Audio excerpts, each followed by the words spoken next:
stipulation, it's a crap fight, and you damn well know it, Frank. Let me tell you something. We will determine what the event is by what happens, how many people watch it. That will tell you whether there is an appetite for it or not.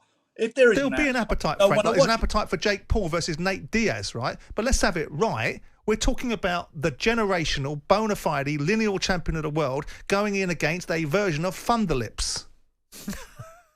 Well, you talk about him going in. You talk about going in with a guy who, in his discipline, his sport, UFC, and I'm not a big fan, by the way, of UFC, but he's in his sport, the champion and the heavyweight. I mean, I've hardly watched it, and he's a big puncher, and that's it. And the reason it's going to be exciting while it lasts, because he's not going to outbox Tyson Fury. Of course he's not. Going to come out and try and knock him over, and it'll be exciting while it lasts. But for the boxing world, they will be disappointed. And look, we've got Daniel Dubois versus Usyk, which is a proper fight because of the mandatory perspective. Yeah. You've got Zhilei Zhang versus Joe Joyce, which has massive jeopardy on it for Joe Joyce and comes off the back of a really good fight.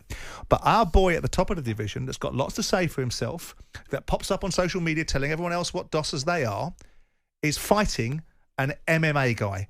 And I don't think anyone should run around patting everyone. You can pat your bank manager on the back unless it's Nat West, of course. But the point is this: it's rubbish, Frank. A couple of weeks before that fight was made, before we accepted the offer, before an offer was made to AJ to fight Tyson on a 60-40 basis. He's had his warm-up fight. That was made.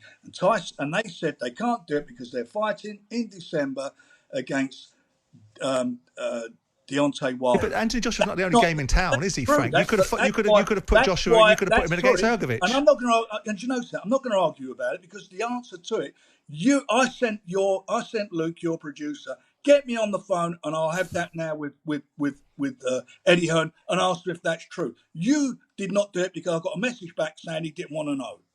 No, hold on, Frank. I'm the one that said to Eddie, no. If it was your hour, Frank, and you was having your say, I wouldn't let Eddie Hearn ambush you either. Where are we then with the two different people having two different views? But you're correcting it now, aren't you? You're correcting it now, aren't you? When you have an election, you get the two parties, you get the two candidates in a debate amongst each other. But we're not electing you for anything. You're not Biden, and he's not Trump. But Frank, you've been on. I do get the impression. I think you're the arbiter of it rather than hearing two people debate the issue. No, but I also don't think you would have appreciated it if the thing was done. I know it's about you. Wouldn't have bothered me. Okay, Frank.